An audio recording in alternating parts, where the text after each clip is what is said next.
Hello, hello, everyone. Welcome to another session today about men and mental health. I'm really looking forward to this. So let's crack on.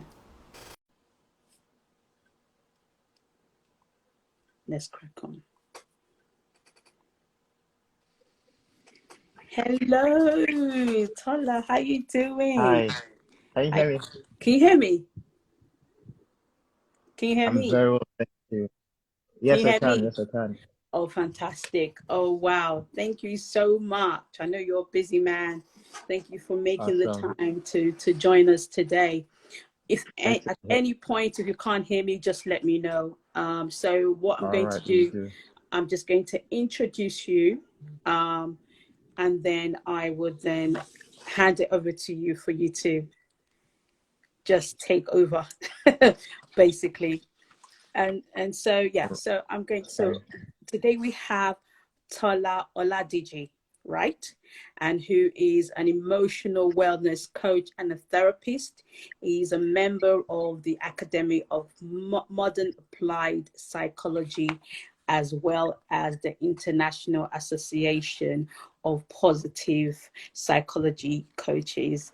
He's trained across a diverse range of therapeutic interventions, including positive psychology, coaching, cognitive behavioral therapy, emotional freedom techniques, and neuro-linguistic programming. He's driven by an overwhelming passion to help people find emotional wellness and live the best version of their lives every day. So, let's put our hands together and just welcome this phenomenal man who has joined us today to talk about men and mental health. And so I just wanted for you to give people, although I've given you like a brief summary of what you do. I know there's many more things that you do. So if you can just introduce yourself to us. Over to you. All right. Thank you, KG. So if you're joining in, my name is Tola, and just like KG described, I am a wellness coach, an emotional wellness coach, and then all what that means is that I just help people live well, to live the best version of your life that you can live, to live in wholeness, to live in wellness, mentally, emotionally, spiritually, just to come to that place of synergy and harmony where all the dimensions of your life, is concerned. And so that's pretty much what I do. That's what drives me. That's what gives me my passion. That's what keeps me going every single day, of the week. And so today we're talking about, men's mental health. That is something that I think is, really needed at this time. That's a conversation that we should always, be having. And I just want to commend KG for, bringing this topic into the limelight. I know you've done, a couple of series, around mental health, and I'm just so glad that, the space is opening up for more and more people to keep talking and talking about, mental health and things like that. And to be honest, when it comes to mental health, that's not a topic that a lot of men want to talk about. That's not a topic that a lot of men feel comfortable talking about, because I mean, tell men to man up and be a man and suck it in and say all of those stuff. And so you have to unlearn all of those behaviors. I mean, you've sucked it up for the last 20, 30 years. Now they say open up. How do I do that? How, what, I mean, you can't teach, an old dog new tricks, but Yes. I think that it's important that we have these conversations, so we begin to learn to change our mindset, change our approach, and even raise, the upcoming generation in better ways to help them, develop that premium, state of mental health. So KJ, how do you want this to go? Do you want to ask me questions, or do you want me to just fly? I'm Yeah, really open.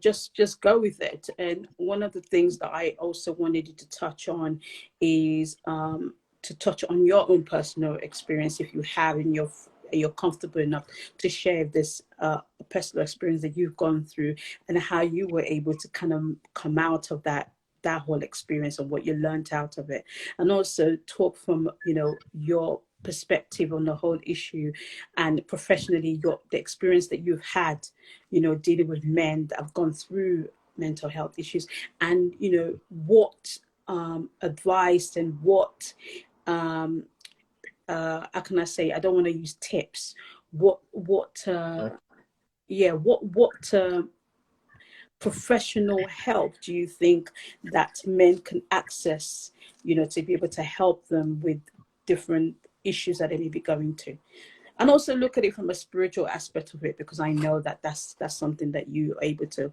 kind of talk a little bit on as well. Okay, fantastic. Fantastic. So just in case, I keep talking and I miss some of what you said, just remind me, I try to put everything in my head, but just in case I forget, just remind me and I'll touch on some of those things. So I think that the place I want to start, to talk about, I mean, the topic of mental health is very broad, right? I mean, we can talk about this for 6 weeks nonstop every single day and not run out of things to say. So one of the things I try to do, in trying to prepare for this was to say, what is the most, what angle do I want to come into today's conversation from, right? There's so much to talk about. And I think that one of the places that really strikes a chord with me is to come at mental health from the angle of self-love, self-compassion, and self-care. That is not something that I've seen a lot of men practice. That is not something that maybe particularly for Black people, for Africans, maybe it's not something that we are conscious of, right? I mean, there's just so much that is thrown, on our plate, and then you sort of try to carry all of that generational thing, around with you, and so there's just a consciousness. I think that that's where I want to start today's conversation from, talking about, self-love and self-compassion. And I think that plays a very important role. So let me start with this, self-compassion, self-love talks about loving yourself, right? Yeah. And from it looks pretty simple to say love yourself, but how do I love myself?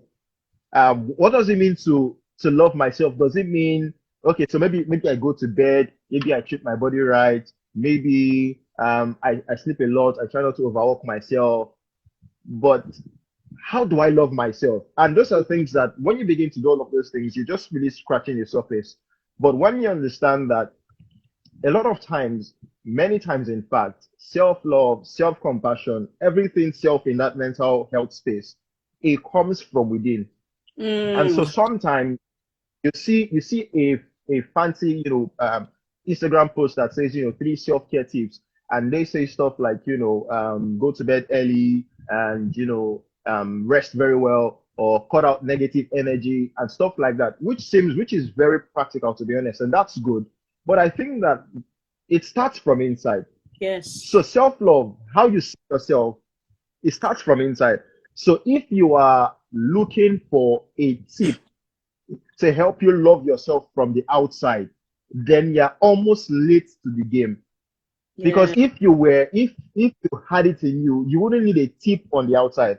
And so you're looking for all those tips, and they are nice, and they do some work, and they do a great deal, but you're almost late to the party, right? Because for you to be looking for something on the outside, it means there's something you are not doing on the inside. That's why you're looking for something on the outside. So first of all, you haven't started to love yourself. So ask this question. Nobody will teach you how to love a child. If you had a child, nobody would teach you how to love the child. You just say that, oh, give the child food, give the child water. You won't look for an Instagram post to say, 7 ways to love your child. I mean, if it's your child that it comes from inside, there's that, feeling of affection and care and compassion that you just feel towards this person, right? And so that's the same way it is for us as human beings, as men, in fact. So when you start to look at it and you talk about self-compassion, the first place you want to start is this. How do you see yourself on the inside? And you have to be open and honest with yourself to say, do I love myself? And maybe you don't even know the answer to that question. So I'm going to help you with a few things. And if you check online, you find, that there's a particular quiz I like on on self-compassion. It's about 15 questions and really does a great deal to help you understand self-love and self-compassion and all of those things. But we must start with, how do you see yourself? Now, for men and growing up in this part of the world and all of that, there's a way that people tend to look at you and talk to you. And sometimes many of those ways were not very helpful to us. And so we have internalized all of those processes, all of those thoughts, all of those things that people have said to us. And then we have adopted them and they have become our internal mantra. So if the person that your primary caregiver, maybe your parents, or your teachers in school, your grandparents, those you grew up with, right? If they said they loved you, they had to love you, you believe they loved you. And so if they treated you in particular ways, now bear in mind that everybody is doing the best that they can with the resources that they can, right? So that's how much they knew how to do. That's how much they knew how to show love. But if their way of showing love was to say for example, a guy comes home, is 12, he comes home and then is say fourth or fifth in his class. And then his parents go, oh, you came fifth. What's the person that came first? Did they have two heads? And they say stuff like that. I mean, they're trying to encourage you and motivate you to do better, right? They're trying to just, inspire you to become better because they know that, the better your grades are, the more you're able to make out of life and all of that. But in so doing, they have equated, performance to what? And so they have told you that, when you came first, then you're worthy of an extra chicken. When you came first, you're worthy of, something good. But the times that you came fourth or fifth or sixth, there was scolding and, scolding and harsh words and all of those things. And so that child has internalized that process, that this is what it is.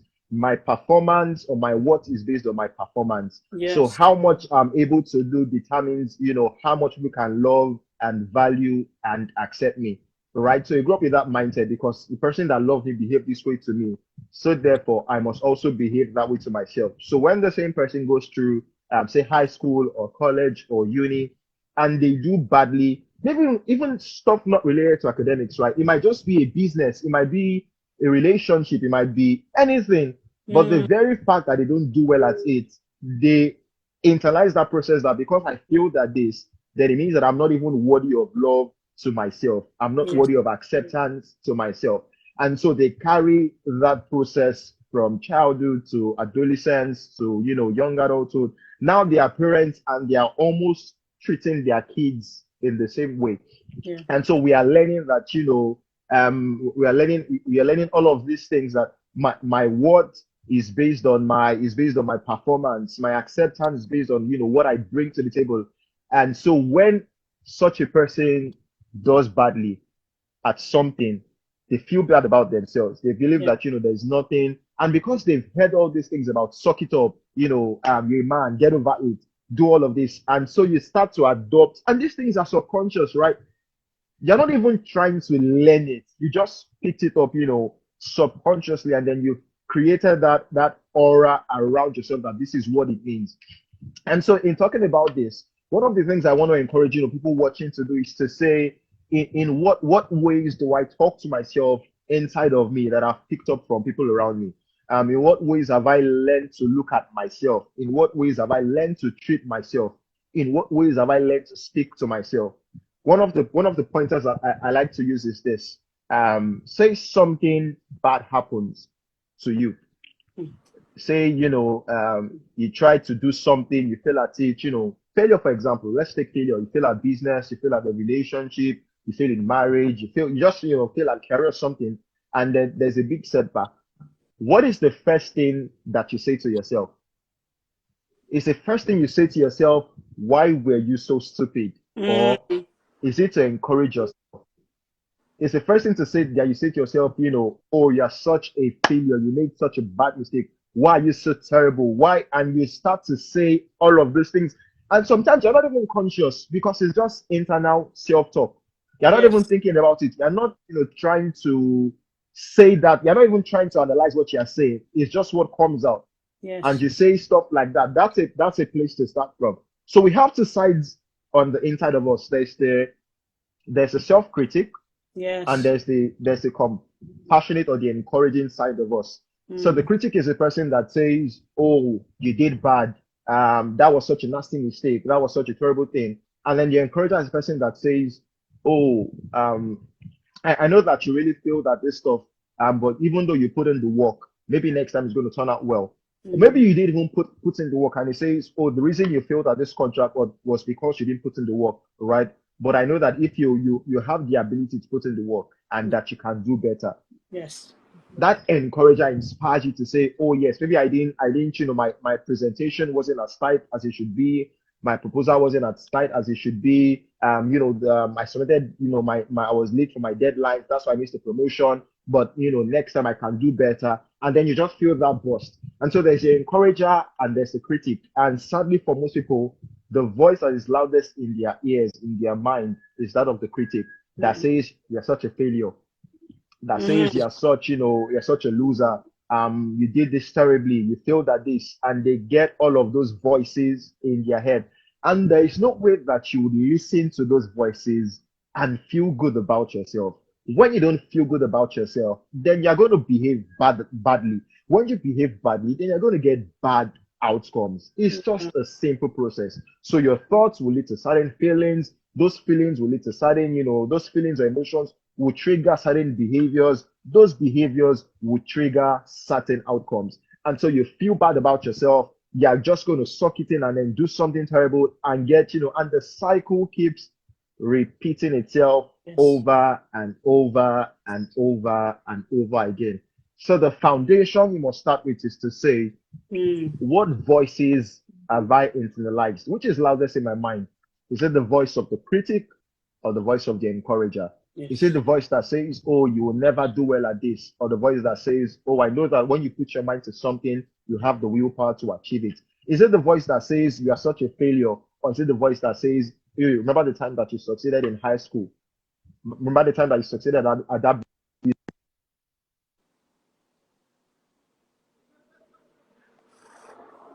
I can't hear you.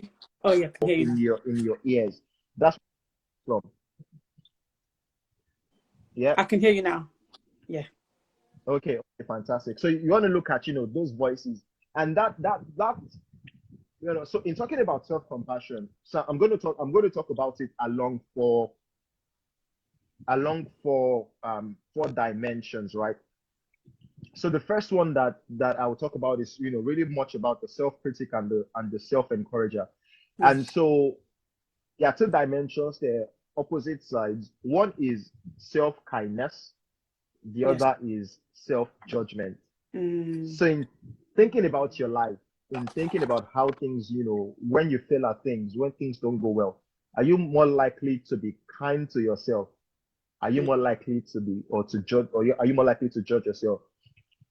Think about it this way, when you have a friend and that friend makes a terrible mistake, a lot of times as a good friend you go to that person and they are beating themselves up over it, just sulking and moaning and complaining, and they are going through all of that, saying I'm not going out for the next 3 weeks, not, and they're just in that space, right? And then you go to see them and you say, hey, Sam or Johnson or John or Jacob, what's wrong with you? And they say, oh, I made this terrible mistake, I lost so and so amount of money, my life is a mess, I'm so terrible at this. And they go, self-loathing, self-pity, and in that mess. As a good friend, more often than not, you say to them, oh, it's not that bad.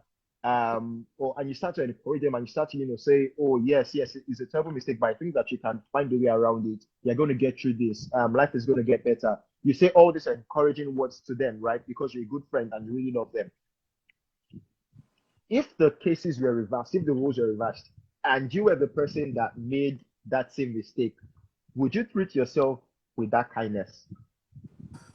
So we are more likely to show others kindness than Yes. to show ourselves. And it's so prevalent among men because Mm. all your life you've heard you are the man, you must do this, you must be that, you must bring this. And so because you sort of equate your performance or your worth with your performance, right? You sort of equate your worth with your abilities, what you can do and what you can't do. So when your performance is under par, when your value, your monetary value is under par, you sort of look down on yourself.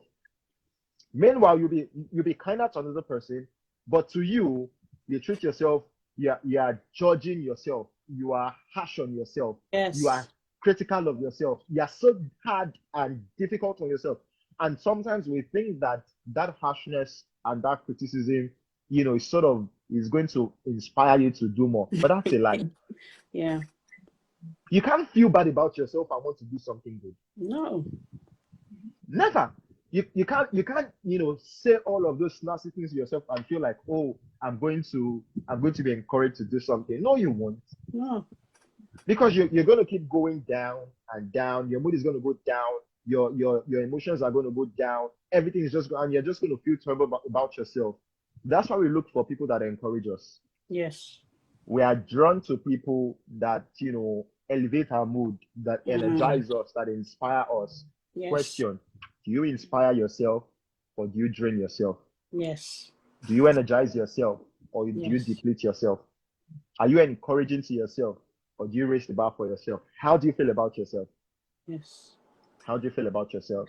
So that talks about self-kindness and and self-judgment. Now, Mm. the other thing I'm going to talk about, the second one I'm going to talk about is, and please feel free to interrupt me at any time. Yeah, so I Sometimes I wanted to just go ask you, I wanted rambling to, on yeah, and I on wanted and to on. ask you a question. We talk about the Okay, voices, and this is yeah, something that I used to have a challenge with, where I would have conversation with myself, but this conversation was a reflection of yeah, the programming in my subconscious mind. So, yeah, like what you said, there's a tendency to go towards the critical aspect of, you know, yes, um, criticizing what you should have done better, and things like that, rather than saying, okay, you know what, this didn't go well. yes, Let's learn the lessons and pull the socks off and do it better. But it had to take a series and a process of going through personal development and actually being aware of that and being conscious of it, and then yep, taking the initiative to make that change. So if somebody doesn't have access to those things and they're not really aware of it, where do we start from? How do you drown those voices? Because in some mm, parts of the world, you know people don't have those tools. Like, you and I may have yep, those access to those tools, and some people don't.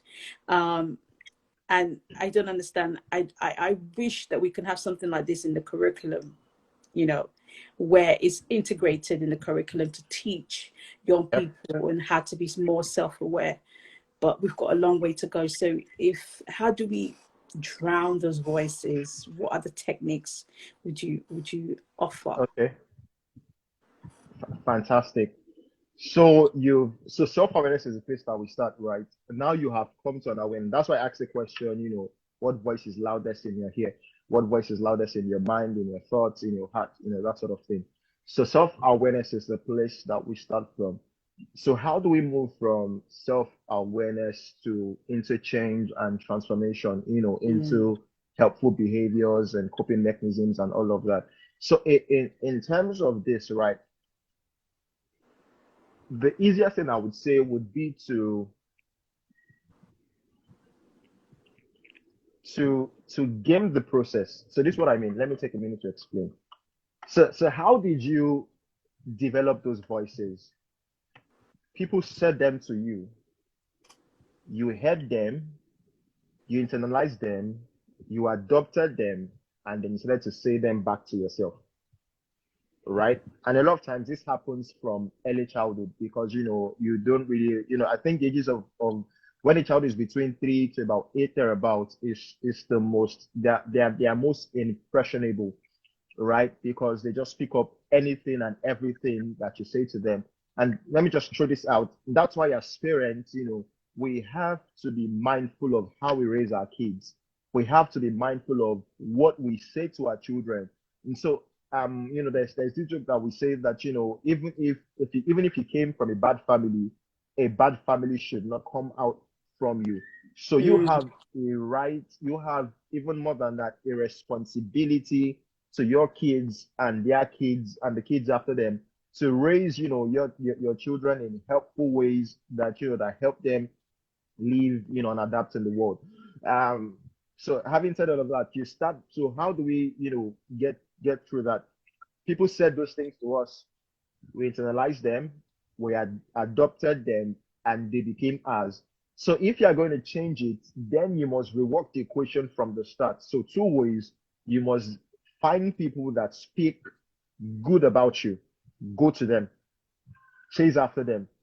And number two, you must learn to start. How do you change your self-talk? Two simple ways: affirmations, very helpful; meditations, very helpful. So if you have access to the internet, look for self-love affirmations, self-love meditations, self-compassion affirmations. Just Google, you'll find a whole ton of resources that will help you. But that's the way you start. Because you want to change what's inside, so you Yes. must start to change the programming. You must start to Yes. install new software. Even if all you do is every hour on hour say, I love and accept myself. I am Mm. worthy of love. Mm. Tola, you are worthy of love, you are worthy of acceptance. You call your name, you say to yourself, even if it's just once when you wake up in the morning or when you go to bed at night, what you're doing is that you are reinstalling new software. You are reinstalling a new program in your mind, in your head, to say that, okay, this is what it is. And so what you're doing is that, think about it this way. After some time, the new begins to replace the old until, Mm. the old is completely wiped out, right? But then it's a conscious process. It is an intentional process, and it is one that you must keep at it until you see the results that you want to see. So that's it. Begin to tell yourself, look for people that speak life, that speak, positive things. Look for people that encourage you, that inspire you. Sometimes we want to default to looking for people that treat us the way we treat ourselves, right? One look for people that are critical about us because we're just drawn to them.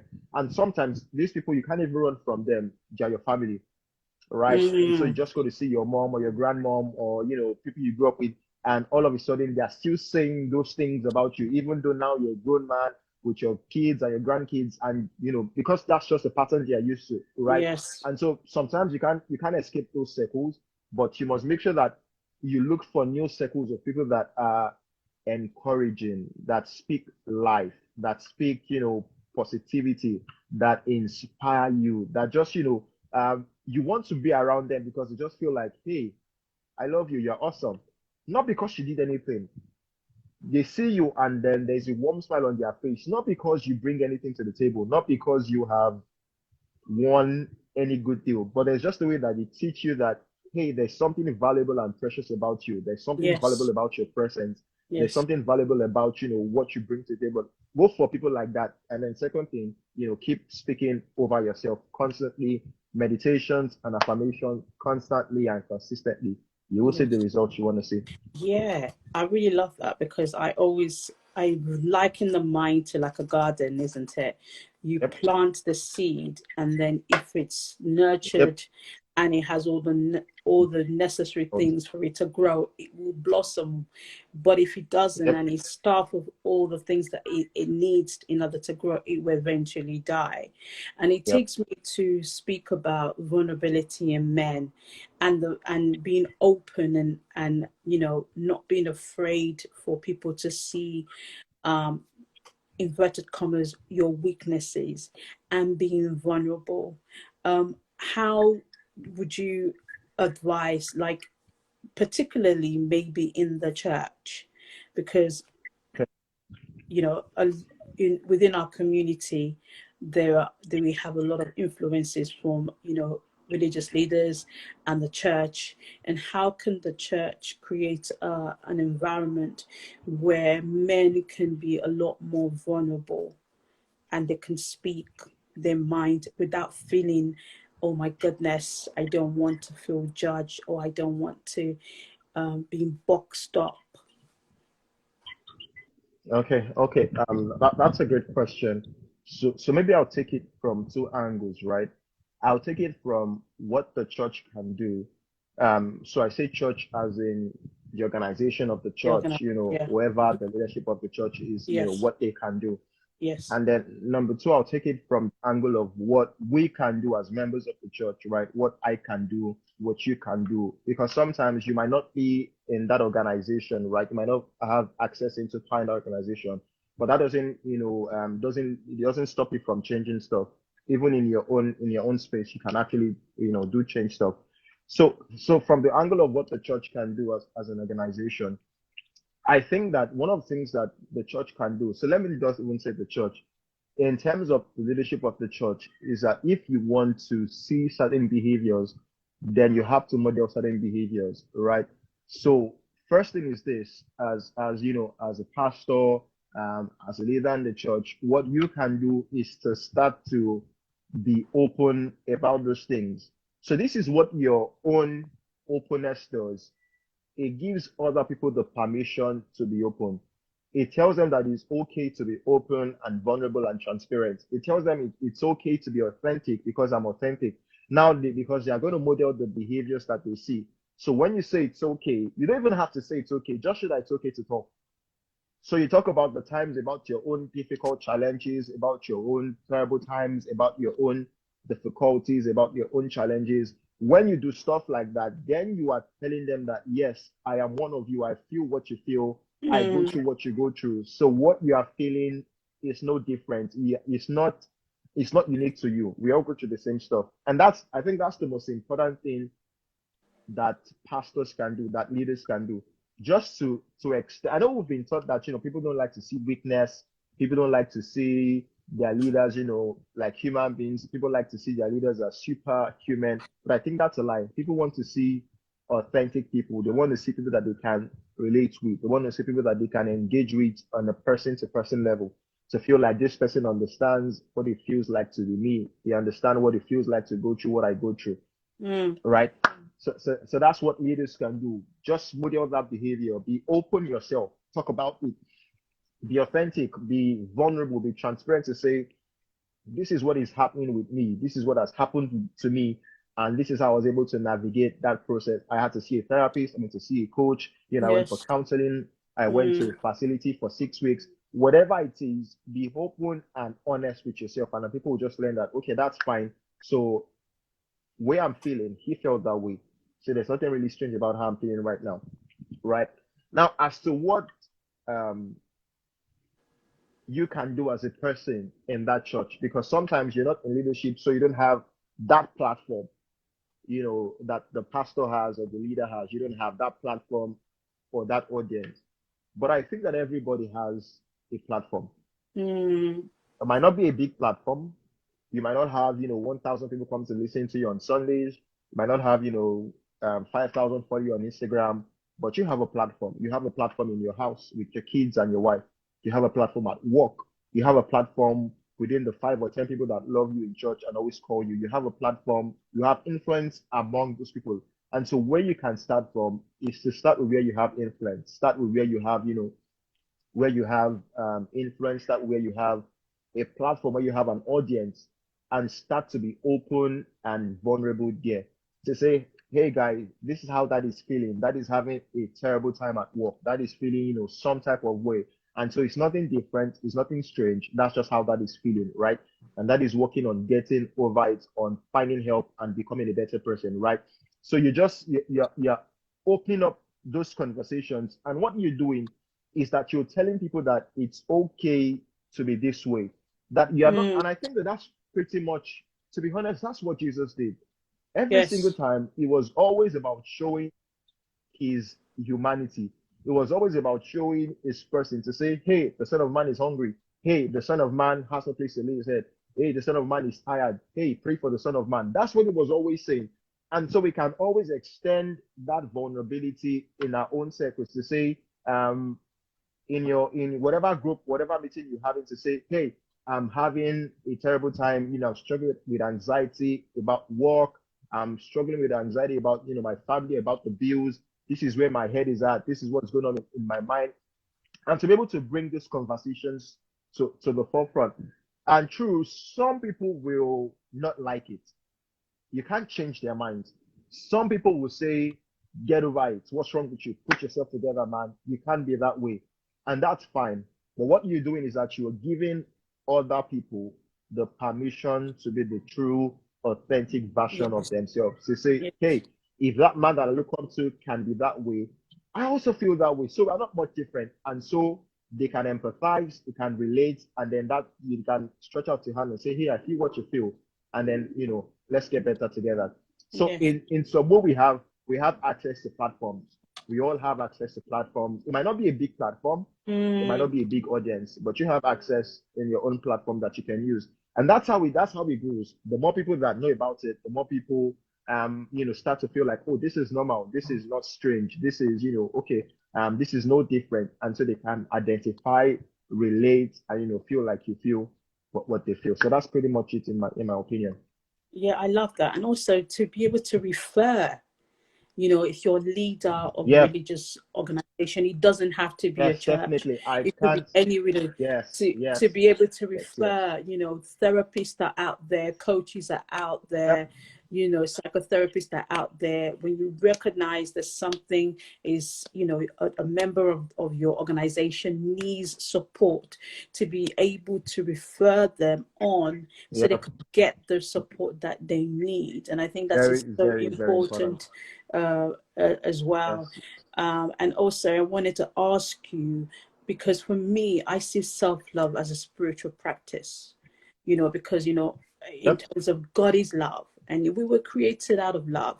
And so I see it as an integral part of who we are, and who, who, if who we need to continue to be, to love ourselves. Because when we love ourselves, we are in a way saying, I love God, because God created me, and Yes. created me in his image and likeness. And because I embrace everything that I am, I'm saying, yes, I love you, God. So I see it as a spiritual practice. And I wanted to ask you, what a spirituality has, how does it, what part does it play in the whole, uh, in the whole, how can I say it, in looking at self-love in relation to men, um, Mm. what does Yep. spirituality play? What role does it play? Okay. So I mean that's a very interesting question. So let me take it from this angle, right? And I like to make a demarcation between um, spirituality and religion. Okay. And sometimes it's semantics, to be honest, right? So you say, oh, Christianity is a religion, to be honest, right? But I just want to Mm, make a little demarcation, and maybe this will help us. So when I think about yes. religion is Yes. focused on the rituals, on the rites, on the systems, on the structures, and in the organization of organized religion. Is focused on the structure, on the system, on the hierarchy, on the rituals, on the rites, on all of those things, right? But then, like we say, Christianity or spirituality takes it a step further Mm, beyond all of those things, and it talks about an intimate relationship with God outside of those systems, outside of those rituals, outside of all of those structures. And many times those structures are man-made structures, right? They are man-made systems that we put in place to help us live in that sense. And this is what I think. A lot of times Jesus was always anti-religious because he was always against those structures, right? So think about it. The Pharisees will come and say, "Oh, um, they'll come and say, oh, if you're because the law says don't do any work on the Sabbath. So if you see a man that is lame and he needs help, don't help him. Why? Because it's the Sabbath. They were more concerned about the structure, about the system. Why? Because to be honest, I understand it. If you don't protect the structure of the system, many times you have anarchy.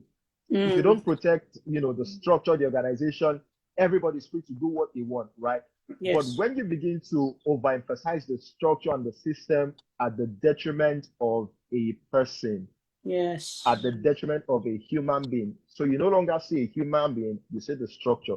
Yes. You no longer ask, how is this structure working against the person? All you are concerned about is protecting the structure. And that's what the Pharisees listed. And that's Yes. why Jesus was always against them. That how do you not know what value a man's soul has, that Yes. you're leaving that and then focusing on the law and all of those things? So to bring this question home, to say, how does spirituality, come into play, is to say this: spirituality is concerned first about the person and God. The person and And God. God. So it's about meeting the person and God together. So it's to say, how does God see me? Take away all the structure of God and creation. Take away all the God and mankind. Take away all the God and humanity.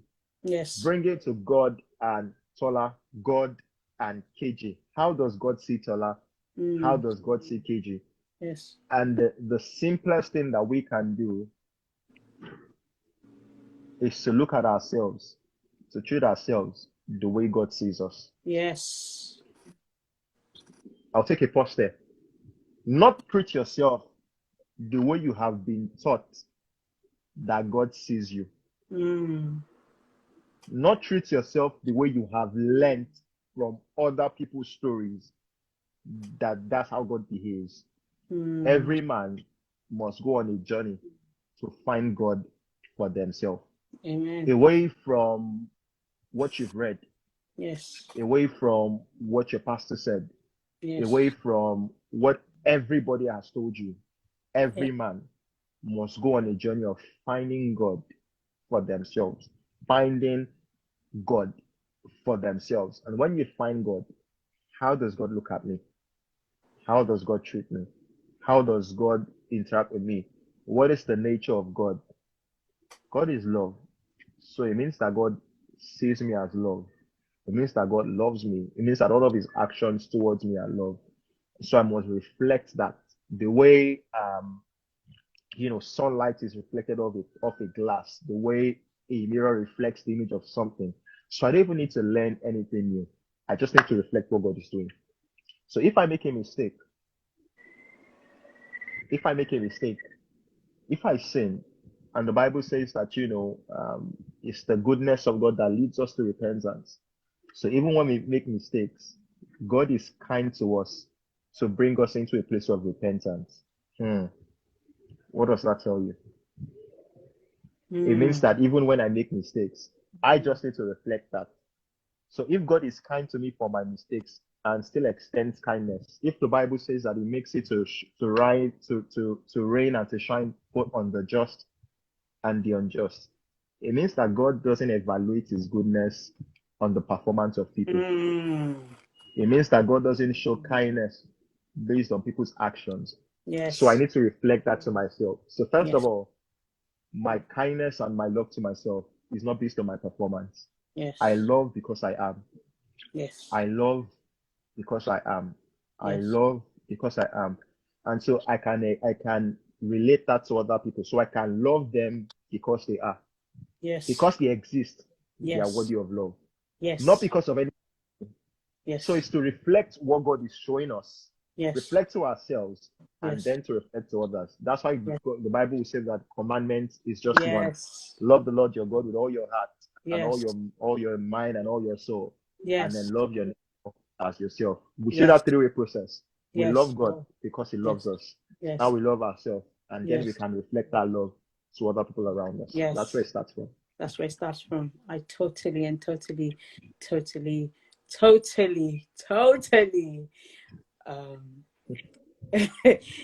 yes, I totally that resonates with me. And when you love someone else, or when you love yourself, you're honoring God.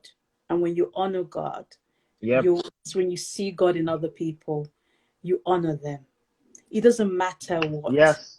how they look on the outside, or how much money they have, or What they their do, none of performances. that. Those Nope. things don't matter.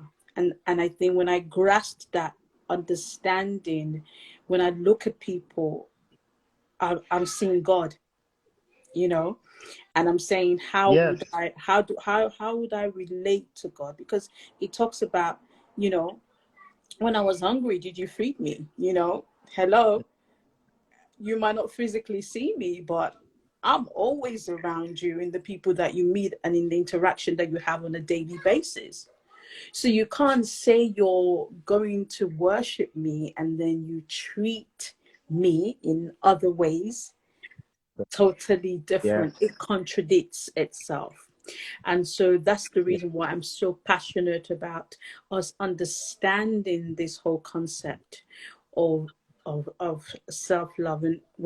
And if we get that concept, it will be able to help us in different areas of our life and our relationship with God, our relationship with ourselves. So one thing I wanted to ask you that I always ask everyone that comes here: what do you want your legacy to be when you are, when you're gone? Sorry, I've got the kids in the background. No problem. When when you're done, when you've done what you've been asked to come here to do, what do you want to be remembered for? So I think that, for me as a person, right, um, the mandate for my life, the reason for my existence, the reason that drives everything I do, it's the reason I came here to speak. Is what I think about every single time I am anywhere, either to a person, to people, in personal conversation. And it's really a scripture that God gave to me a few years ago. And that's the mandate for my life, is Isaiah 42, 46, verse 7. And I'm just going to read it. Funny thing was that, I was looking at it a few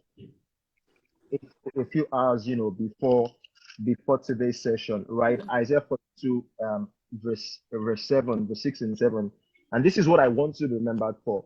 And God says, I will keep you and I will make you to be a covenant for the people. It says, and a light for the Gentiles. Now, this is the emphasis. It says to open the eyes that are blind, to free captives from the prison. It says, and to release from the dungeons those who sit in darkness. That's the mission for my life. That's the mandate for my life. And so when I came here tonight, one of the first things I said was, when people are listening to me, I want to be able to free them from darkness, free them from Mm, prison, mm. emotional prison, mental Yes, prison, yes. from the darkness of, who they are in the eyes of God and what they have, to open their eyes, that those blind eyes that have looked upon themselves in terrible ways, to open their eyes to see the wonders in them. And that's really my mandate. That's what drives me. That's what I want to be remembered for. I want to remember that son that was able to help people find wellness. I want to remember that son that was able to help people come to the true version of themselves, to open their eyes, to see themselves the way God sees them, to see themselves the way that He created them to be, to see all the fullness of their destiny, to see that all they can be, all that God desired them to be, all that God designed them to be, is within their grasp and within their reality. That's really what I want to be remembered for. Fantastic. And I wanted you to talk a little bit about your book, the free download. Oh, yes, yes, yes. Yeah, what motivated you to Okay, write okay. that? So I have two. Two Okay. books, okay. Yeah, so I have two books. I wrote one last year, and then I wrote some of them last year, actually, I think. Yeah, I wrote some of them last year, but I released one this year, right? So one of them is titled Living Well. It's a short guide to emotional wellness. And that came because, so that's my first book. That came because people always ask me that, oh, sometimes there's so much to say, right? And you have so little time. So I tried to summarize everything I knew about emotional wellness, about mental health, into that book. So it's available on my website, tolaoladiji.com. Just go to tolaoladiji.com. I can't remember the short link, but you can find free downloads on my website, tolaoladiji.com/ I think ebook or something. But just check my website, you'll find that available. And then over the last month, I think, here, June, I released another ebook. It's a devotional, on emotional wellness. It's titled God Wants You Well. It's an 8-day devotional on emotional wellness, and I covered, different topics like anxiety, fear, emotional breakdown. I think I covered, guilt, shame, self-esteem, different topics, right, across the spectrum of emotional health. And that's just, taking a deeper look into how God sees us and what the Bible has to say on topics like that. And the reason why I wrote that book was because for many people, they found a disconnect between God and mental health, right? And I'm like, the Bible is full of stories about people with mental health problems and how they're able Yeah. to get out of it. Bible is full of psychological tips. You won't believe it. Full of psychological tips, full of, stuff that you can apply. And so what I wanted to do was to be able to bring that into practical form for people to read and understand. So those are my two books. You can find them on my website for free download, tolaoladiji.com. Just check out, you find the link and then you can get it for Yes. download.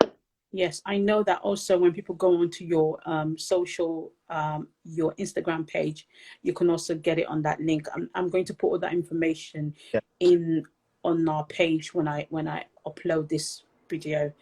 Yeah, Okay, and I thank just you. wanted to, is there a last word, some last thing that you want to say before we end the live?